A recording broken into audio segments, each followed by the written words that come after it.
Olá, o programa Saiba Mais discute agora o direito ambiental.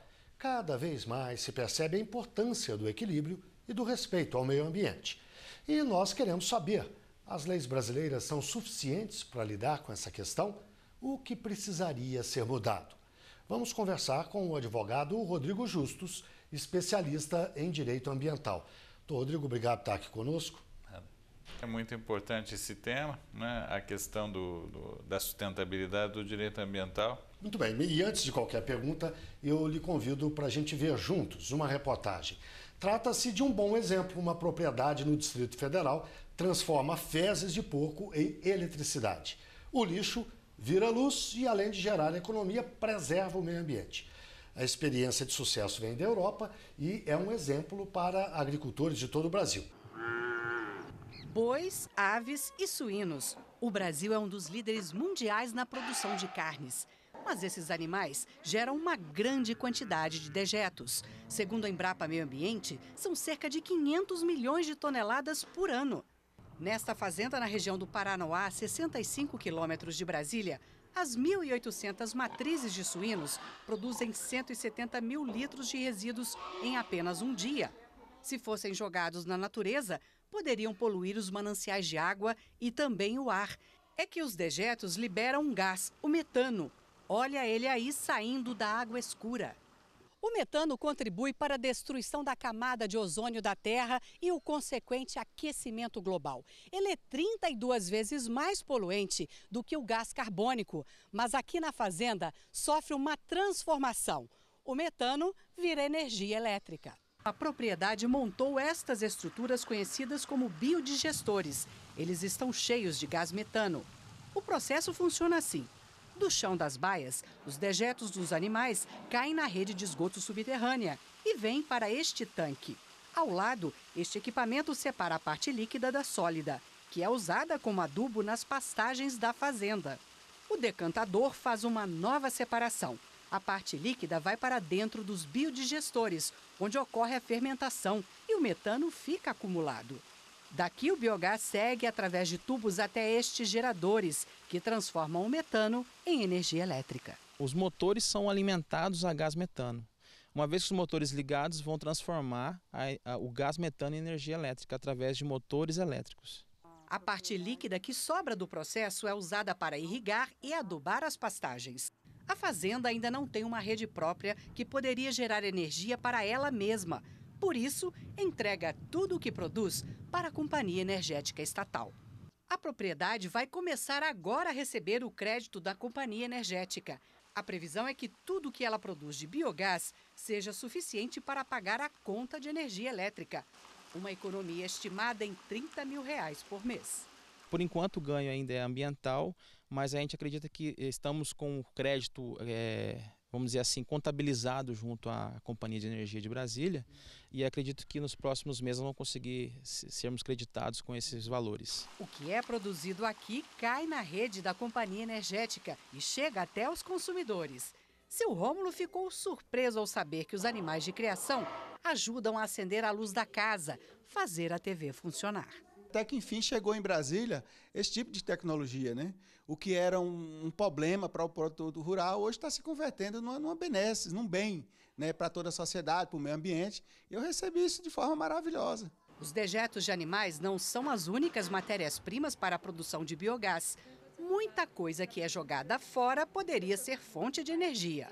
Qualquer matéria orgânica ela pode ser utilizada como matéria-prima para a produção de biogás. Por exemplo, além dos dejetos, a gente tem o exemplo de resíduos de feira, né? Resíduos de frutas e legumes. Esses materiais são ótimos para a produção de biogás. A gente também pode pensar no ambiente doméstico, né? O próprio esgoto doméstico ele é rico em materiais orgânicos que também pode ser matéria-prima para a produção de biogás. Se a gente for para um ambiente mais industrial, por exemplo, na produção de etanol, há um resíduo que é a vinhaça. Esse resíduo também é rico em matéria orgânica que pode ser transformado em biogás. E aí a gente vai em outros ambientes, como a indústria de laticínios, a indústria de cervejaria. O Brasil tem uma legislação rigorosa para proteger o meio ambiente e punir quem provoca danos ambientais. A Lei 9.605 diz que é crime causar poluição de qualquer natureza. Se ocorrer lançamento de resíduos líquidos ou gasosos, a pena pode chegar a 5 anos de prisão. Já o Decreto 7404, que regulamenta a Política Nacional de Resíduos Sólidos, assegura o aproveitamento de biomassa, como os dejetos de animais, na produção de energia. A geração de energia a partir do biogás ainda é pequena no Brasil, mas tem um futuro promissor. Doutor Rodrigo Justus, além de advogado, o senhor é também engenheiro agrônomo e bastante familiarizado com essa questão do aproveitamento de fezes de porcos, nesse caso, ou de outros animais, para a produção de energia.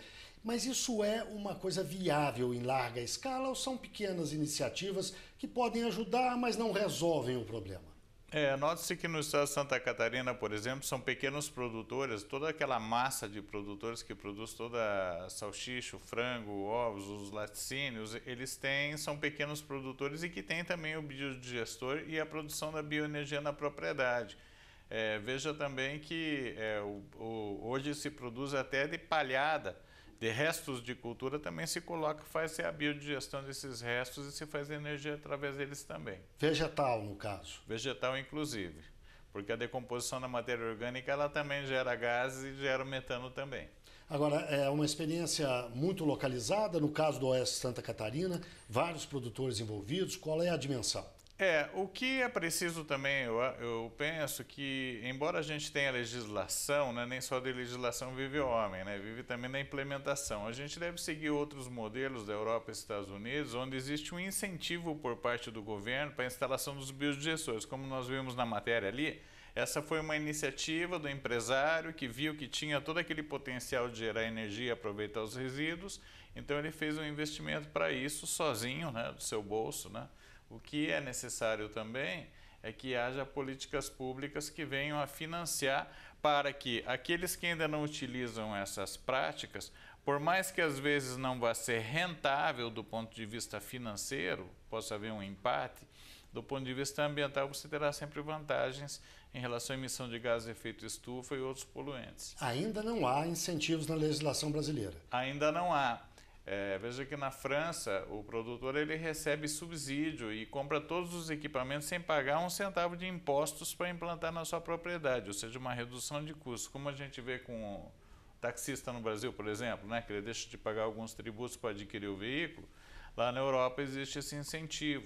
Existe também o pagamento pela energia, né, que nós vimos na matéria, o excedente da energia, né, que é gerado, então existe uma compensação e daí há vantagem para o produtor. Então, é preciso se implementar políticas públicas mais eficazes para que aqueles que não estão ainda nessas boas práticas venham a fazer também. É um investimento muito pesado, no caso específico que nós vimos na reportagem?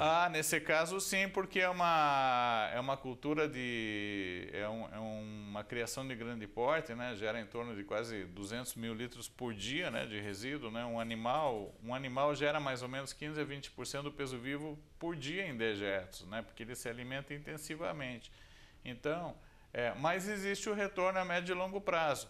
Então, é preciso se buscar as formas que, veja, se todos os produtores tiverem um sistema de biodigestão, é menos energia que é consumida, menos investimento necessário para ampliação de rede e tudo mais, diminuição de apagões, né? Se a energia é gerada na própria propriedade, ele não está demandando na rede, né, toda aquela força que pode fazer falta aqui mesmo na cidade. Né? E menos danos ao meio ambiente, inclusive. E menos danos ao meio ambiente, porque se você tem todo mundo gerando um pouco de energia que seja, você será necessário investir menos em construção de novas usinas, novas hidrelétricas, novos reservatórios. Então, você traz um ativo ambiental de evitar novas intervenções. No caso do Brasil, que tem um dos maiores rebanhos bovinos do mundo, esse é um potencial enorme. Enorme. O Brasil tem em torno de 200 milhões de cabeças, né? Só de rebanho bovino. Eu não sei em suínos quanto estamos, em torno de 10 ou 15 milhões, né? Fora as aves. Então, o Brasil tem, sim, um potencial grande de bioenergia.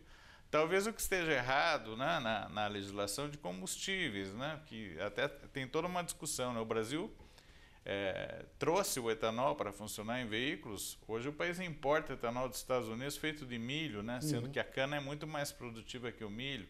Então é preciso também uma política de energia, de combustíveis, e geração de energia mais adequada que traga essa geração aí ecologicamente correta, para os incentivos também não ficar apenas em cima dos combustíveis fósseis. Pelo que o senhor acompanha como um especialista no assunto, essa discussão ainda está um pouco incipiente, é localizada em iniciativas como a desse produtor que nós vimos, em algumas pessoas preocupadas com a área, ou já há um movimento um pouco mais encorpado para enfrentar essa questão de frente?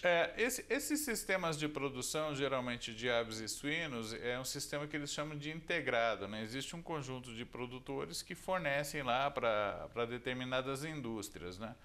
Boa parte dessas indústrias e que tem certificação internacional, então o aproveitamento desses resíduos tem apoio dessas indústrias também no que se refere à implementação de biodigestão, até para a própria certificação de qualidade das empresas. E tem essas iniciativas que a gente assistiu aqui, que não é um cooperado de uma grande empresa, mas é um produtor, né? E que ele viu a vantagem em instalação desse sistema.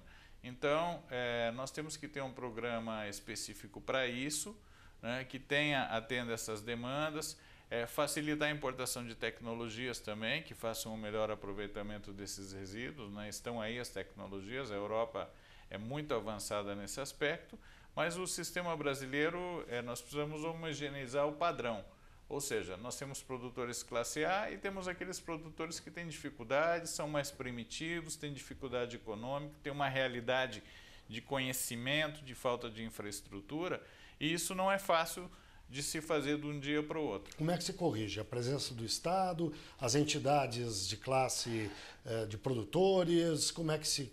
Tudo isso, mas a produção agrícola em geral, de maior ou menor qualidade, ela tem a ver com outros fatores. Por exemplo, se nós pegarmos qual é a dificuldade de produzir aqui no Cerrado comparado com a do semiárido, né? Que é fácil, porque nós temos chuva, a terra é boa, temos tecnologia para fazer.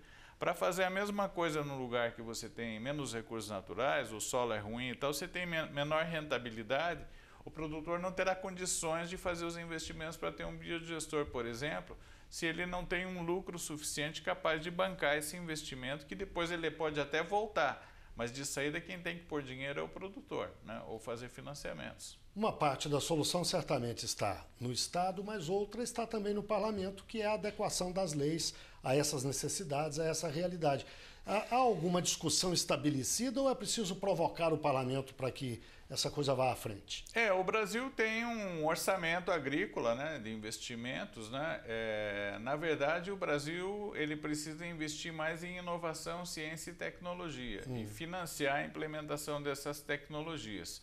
E isso depende também de um lado do parlamento, né, porque existe um orçamento, né, e se isso não estiver no orçamento, o investimento não vai ser feito.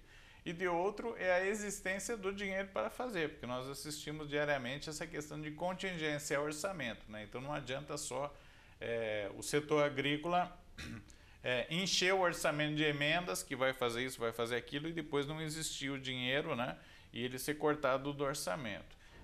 E também tem o financiamento internacional. Vejam que empresas de pesquisa de fora desenvolvem produtos, desenvolvem equipamentos, existe também esse financiamento. Então é preciso tornar economicamente rentável para o produtor, dar a ele a opção de fazer, e assim ele se sentirá estimulado a fazer esse gasto, né? No começo ele é um gasto, um investimento, para que ele se sinta seguro e não venha a tomar prejuízo e até a falir, às vezes, por fazer um investimento caro, né, que não tem um retorno imediato. Rodrigo, e de uma forma geral, a legislação brasileira dá conta da questão ambiental ou é preciso mudanças? Quais seriam? A legislação ambiental brasileira, ela é uma das mais avançadas do mundo no que se refere à proteção ambiental. Veja, o Brasil tem mais de 60% de florestas nativas, a Europa tem em torno de 1%, né? Os Estados Unidos têm 7%, quer dizer, em termos de conservação ambiental, o Brasil com certeza é o país hoje que tem a maior área preservada do mundo. Mas sofre um ritmo um tanto acelerado de devastação. A taxa de desmatamento, se continuar do jeito que se encontra, seria necessário mais uns 200 anos para se acabar com a Amazônia, e isso nunca vai acontecer, até porque a questão da floresta, ela não tem terras aptas, vamos dizer assim, para, se fosse possível e não fosse nocivo, transformar tudo isso em produção, não seria do ponto de vista científico possível de fazer também. Mas o que acontece? Já se disse antes, por vários experts, de que a maior degradação ambiental ela advém da pobreza.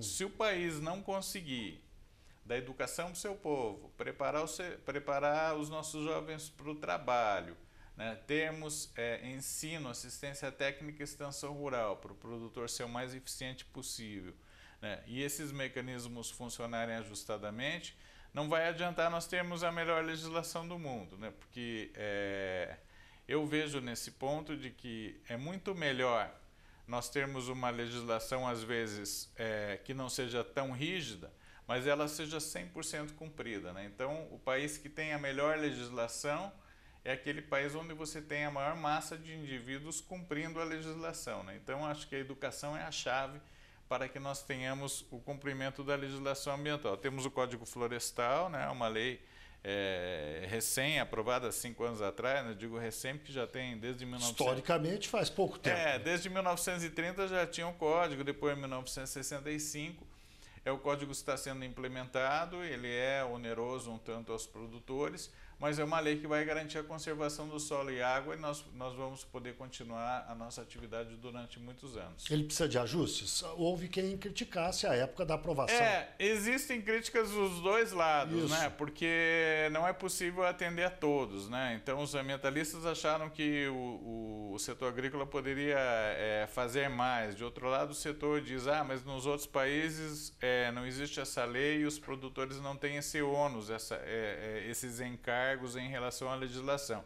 Que, de outro lado, são benéficos para o produtor, né? Se você tem a nascente conservada, você tem o morro conservado, você não tem degradação ambiental da propriedade, significa que a sustentabilidade está ali presente, essa terra vai poder ser usada há muitos anos. Se faltam ajustes, quais seriam? Tanto no código ou outros pontos da legislação que tratam da questão ambiental?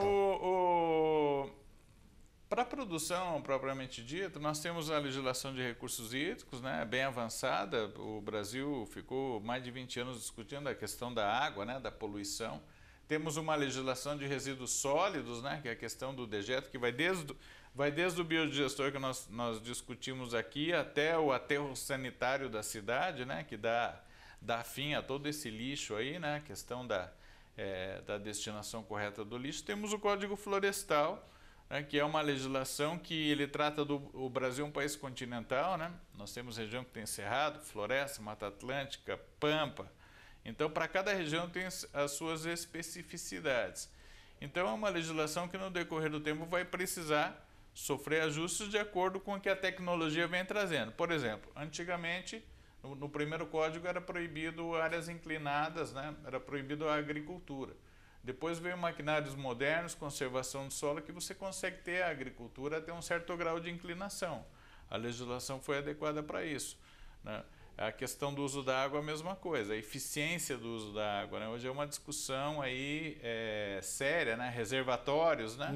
Temos que construir mais reservatórios, porque nós temos longos períodos sem chuva. Agora mesmo o DF sofre uma crise, né, de água aqui, né? Estamos passando por isso. Que afeta, inclusive, o abastecimento humano. Afeta o abastecimento humano. Pequenos produtores que usam dessa água hoje estão com a sua outorga cortada, quer dizer, não pode irrigar, né, os hortifruti, né? Significa que sobe o preço da verdura, porque se você não tem água para irrigar, você vai produzir menos, né? Morango, verdura, tudo isso. Então, é necessário. A nossa legislação ambiental, ela tem um arcabouço suficiente para que nós tenhamos desenvolvimento sustentável. O resto é a adequação das pessoas e das políticas públicas para fazer com que essa legislação seja implementada. E principalmente voltando sempre na mesma tecla, né? É preciso educar as pessoas da importância de cumprir a lei. Porque não é só com multa, com punição, com ação penal e ação civil pública que nós vamos resolver a questão do respeito à legislação. O cidadão precisa entender por que é importante cumprir a legislação, de modo que ele faça isso de forma espontânea, né? De certa forma, um papel central nessa história cabe ao Estado, e quando eu falo do Estado, não estou me referindo, claro, apenas Sim. ao governo federal. Municípios, governos estaduais têm um papel a cumprir nisso aí. Tem um papel a cumprir, porque da mesma forma que a gente está andando na rua, vê uma pessoa jogar uma lata de dentro de um veículo no meio da rua, né? A cidade limpa não é a cidade que tem mais garis, é a cidade que se suja menos, e ela também tem um serviço de limpeza. Então existe o papel do município, o papel do Estado, o papel da União. Então, quando se trata, por exemplo, de uma atividade agrícola, ela tem que ter uma regulação, né, do que é certo e do que é errado, e existir punições para isso. De onde? Uma normatização federal. A questão local, o município tem um papel preponderante. E os estados têm que cumprir a questão regional. E o Brasil, toda hora, né, acho que até aqui na TV Justiça, toda hora tem discussões a respeito de que tem que fazer reforma tributária, porque determinado ente ficou com a tarefa, mas não ficou com o dinheiro, né? Sempre a coisa acaba esbarrando nos recursos, né? E muitas vezes a questão está na estrutura. Então, essas reformas que estão sendo discutidas aí, que elas não deixem o país e os entes federativos sem recursos para cumprir as suas funções de orientar a população, né, a serem proativos. A iniciativa privada também tem um papel a cumprir na história. Investimentos, por exemplo. Sim, a iniciativa privada, ela, se nós pegarmos aí, boa parte da inovação, ciência e tecnologia, ela vem diretamente da iniciativa privada. Por quê? Porque a incansável busca de reduzir custos e aumentar receitas, né? Então, nesse caso que nós estávamos falando aqui do biodigestor, então, algo que não geraria nada vai ser usado como adubo, é um dinheiro que deixa de gastar, é uma energia que também vem. Então, a questão do desenvolvimento tecnológico, ela visa sempre trazer receita para o produtor, embora hajam investimentos que são necessários serem feitos de saída, né? Então, nós temos que ter aqueles programas que nós estávamos conversando antes, visando fomentar, né, a modernização da atividade econômica, ou seja, as soluções de mercado, elas estão aí, e os produtores, os industriais, o lado econômico, o comércio, eles têm que sempre estarem atentos e buscando a melhoria. Quando a gente fala em sustentabilidade, ela não tem um limite, ela não tem um topo, né? A sustentabilidade é um processo de melhoramento contínuo. As universidades brasileiras, o meio científico brasileiro, se interessa o suficiente pelo assunto, tem investido em pesquisas, ajuda?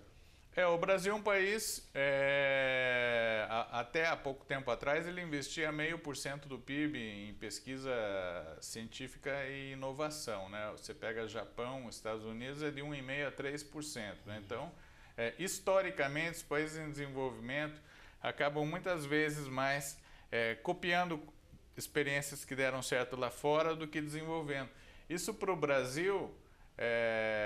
nem tudo é bom. Veja, o Brasil desenvolveu um sistema de tecnologia de agricultura tropical. Antigamente se copiava as técnicas da Europa e dos Estados Unidos, se produzia menos. Nós estamos falando da Embrapa, com mais claro. custo. A Embrapa, por exemplo. Vamos chegar na Embrapa.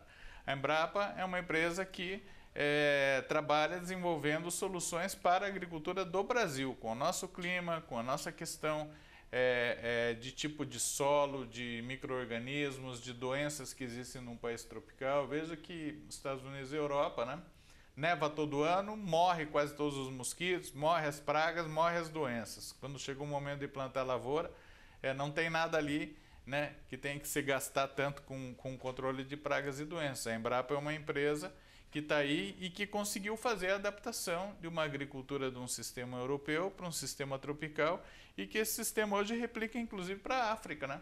A África utiliza o sistema que a Embrapa desenvolveu de agricultura tropical. Muito bem, o Saiba Mais conversou com o advogado Rodrigo Justus, especialista em direito ambiental, também engenheiro agrônomo e grande conhecedor da questão ambiental no Brasil, das suas especificidades. Doutor Rodrigo, muito obrigado pela participação. Eu agradeço também a quem nos acompanhou até aqui. Até o próximo programa.